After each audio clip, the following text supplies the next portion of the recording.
Hey everybody, how you doing? Thank you for joining me. Here is what I know is happening with respect to ballpark progress in both city of Oakland and the Las Vegas and Southern Nevada region. And I'll take Oakland first.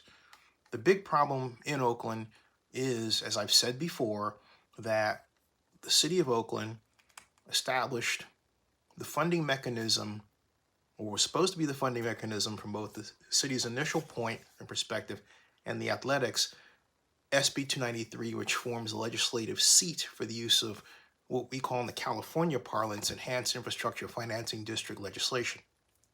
EIFD, not IFD. There is a big difference between those. EIFD calls for tax increment financing use, is used in the California parlance, whereas industrial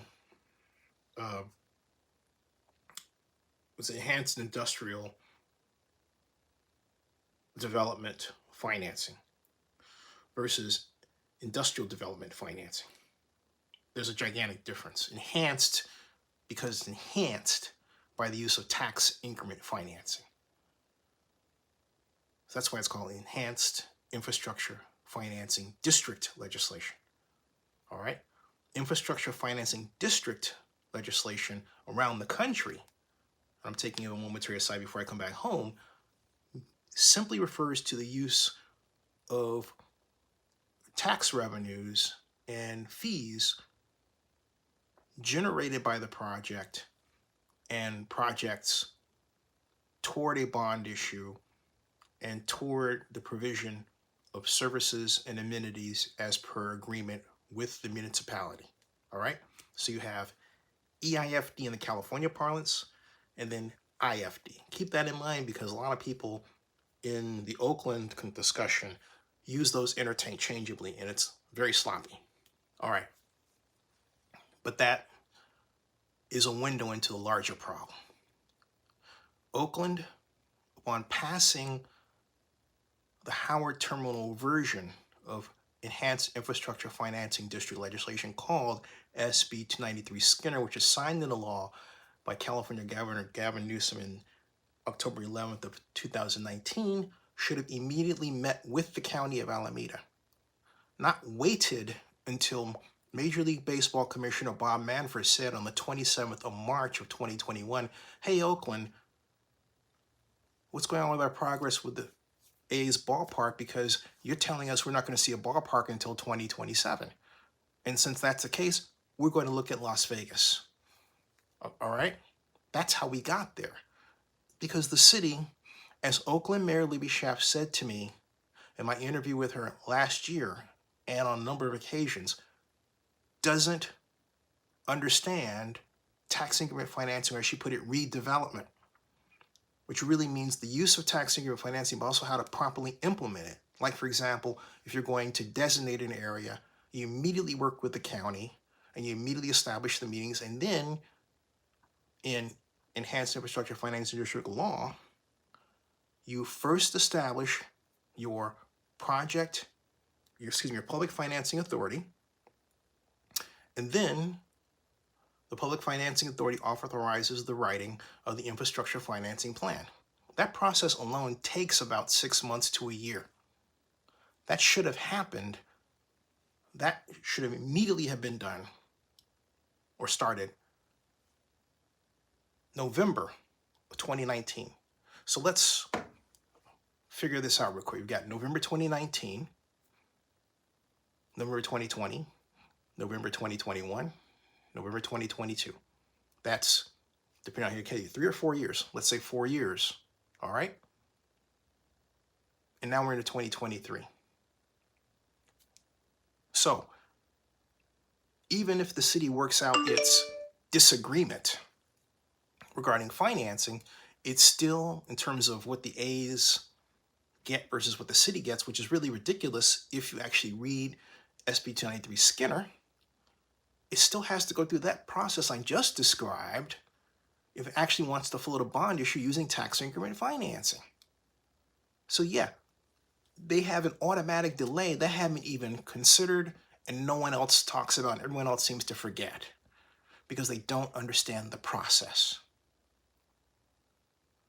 Oakland has also been, if you will, contaminated by a certain point of view that refuses to wrap its mind around how public money is used in any development project, particularly with respect to affordable housing. The old way we did affordable housing, and my first job out of grad school, well, actually really, it was with the Oakland Redevelopment Agency, but it was also my job as an intern with them in 1986. So we had an entirely different view of how to use tax increment financing. We used it to fill the gap between the actual cost to build, say, a multifamily unit that we wanted to make affordable, or along with the developer, like say the late John Stewart of Bridge Housing. And John knew to ask for X amount that allowed him to charge rents at a price that was affordable while being able to build a top quality structure as opposed to a slumlord development. Because, but by contrast, what you hear from current Oakland council members, or at least a number of them, is they want the athletics to pay for all the affordable housing. But as Dave Cavall and I have talked about in my interviews with him numerous times, the better approach is to pay the funding gap. That's what a subsidy is for. That's why it's called a subsidy. If you're asking for the athletics to pay for the whole thing, you're essentially asking for the athletics to establish top quality housing with affordable or extremely affordable rents, and therefore create a funding stream for that development such that it can't pay for itself, its construction costs, let alone its maintenance or anything else, over time. All right? That's what you're asking for. And so therein lay the problem. You have City of Oakland people here who come in, some of them are new to the political environment. They want to impart their view of how this should work. And then you have others who have been here, but they don't want to impart it either. And you have a staff that doesn't have the appropriate level of power and control to direct the project. Note, there is no Howard Terminal Task Force. And again, I repeat, the task force, if it were established, should be within a public financing authority called the Howard Terminal Public Financing Authority. That's how you do it. The reason why Oakland has not got off the ground is because it doesn't know how to properly design an institution around Howard Terminal to make it a monthly meeting, organized. I can find the documents and I know what's supposed to happen next operation. So if you take a look at the city's timeline on the city website, it's incoherent. It has giant gaps between one place and the other as opposed to monthly decisions made at different meetings. Like, for example, the Las Vegas Stadium Authority, or like, for example, the Coliseum Joint Powers Authority when it worked on the Warriors Arena reconstruction. We have examples here of things we've done right. But the way we do things currently pays no attention at all to what we did in the past. And because it involves politicians and not economic development specialists and trained staff to large numbers well-financed, what we get is what the politician thinks, which really then gets translated into what the city knows. It is particularly insane to go to any elected official and think the elected official knows how these projects worked, especially if they just got into the seat or they've been there for 4 years. And yet that's what we have consistently done in Oakland since the passage of Strong Mayor in 2000 with Jerry Brown. And only Jerry Brown and Robert Bob ran it properly. After that, it's just gotten worse. And it's no wonder we cannot retain good staff over a long enough period of time to get a project done. This is an epic problem. On top of that, that's the main problem holding us back. On top of the fact that the city doesn't have enough funding to put together the adequate staff and consultants need to get that aspect of the project done in a timely fashion. The athletics have been paying for it to the tune of $10 million. But just by given the fact that the athletics have spent more time and hired lobbyists in Las Vegas, and on top of that, they've done studies in Las Vegas. Market studies are done and out the door and have been for now 2 years. They know how that market works. It's not a matter of saying, oh, in Las Vegas, we are going to see if this can work for us. No, they know it can work. It's a matter of establishing the kind of project process pipeline that doesn't exist in Oakland. That's what they're trying to do. And it's easier to do that in Las Vegas. What's harming this entire project right now is the economy is really poor. It's so bad that let's take venture capital and investing in fintech as a seemingly obscure example, but one that's quite relevant. Do you realize that venture capital investment in fintech has went down 67%? 67%. Look at all the tech layoffs. All right? We have this idea that there's all these jobs out there, but in reality, the jobs are being created, sure, but are they really being filled? What's the real story? What about those numbers of people that aren't even in the workforce that don't therefore get counted, but in reality are 1 of every 2 people among the working population of the United States? So the other reason for the slowdown is you have to make sure you have the proper financing lined up. It's a big problem.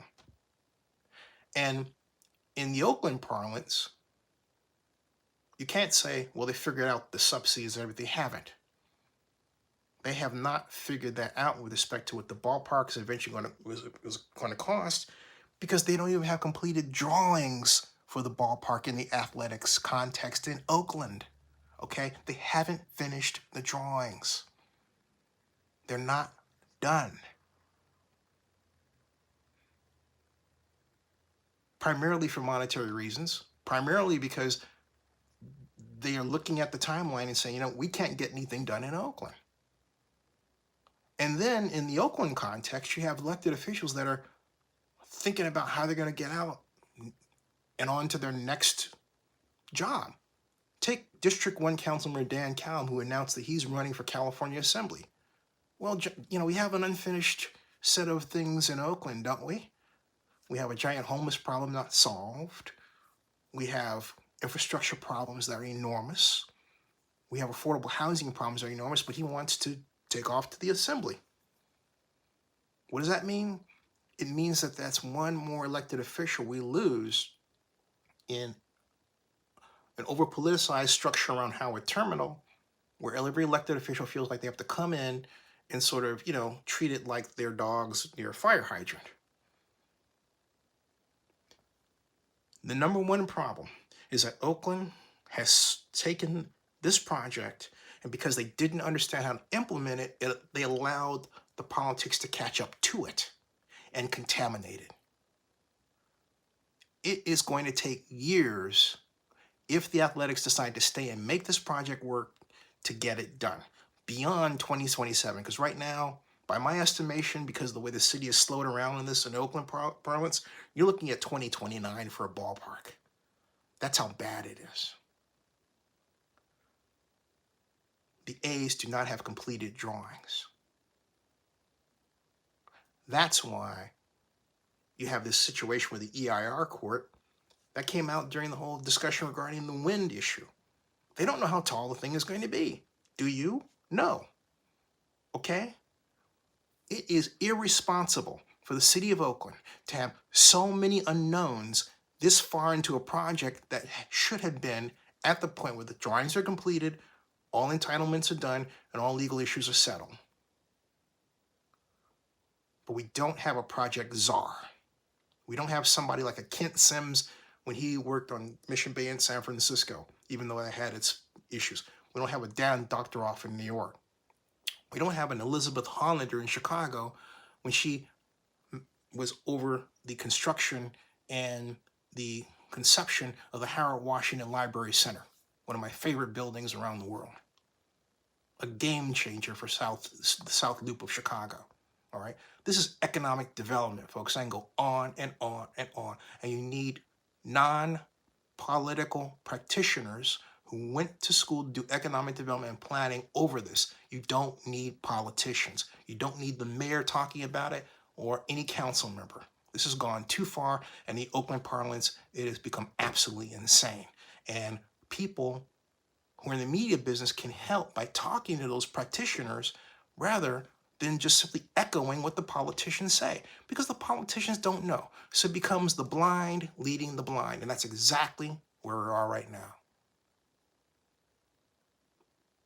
Las Vegas Afro is a better choice for Oakland. The Athletics. And not that I want it, but I've lived this for 30 years. 37 years to be exact, really. You've got 1985. Let me give you an example. When I first wrote a paper about Oakland, it was called "Jumping on the Bandwagon about a High-Tech," jumping on the high-tech bandwagon, without an e-ticket. That was the title of my paper at Cal. About Oakland's failed attempt to bring high technology business in at that time. One of the main projects that was the focus of my paper was a planned 2 million square foot shopping center at what is now called Uptown Oakland, the Rouse Company. In 1985, the city council was all set to approve its original subsidy for that project. But Paul Cobb, who is now the publisher of the Oakland Post, was then the executive director of the Oakland Citizens Committee for Urban Renewal and organized a 45 community group coalition to stop it. The song in Oakland from 1985 till now is this: if it's public money that's supposed to go to a project that is spearheaded by white developers, if blacks aren't involved in it, or it doesn't go to money where a black neighborhood can benefit from it, it gets killed. That was true in 1985. That is true today. And that is what you're looking at. Subscribe to Zennie62 and bookmark oaklandnewsnowblog.com.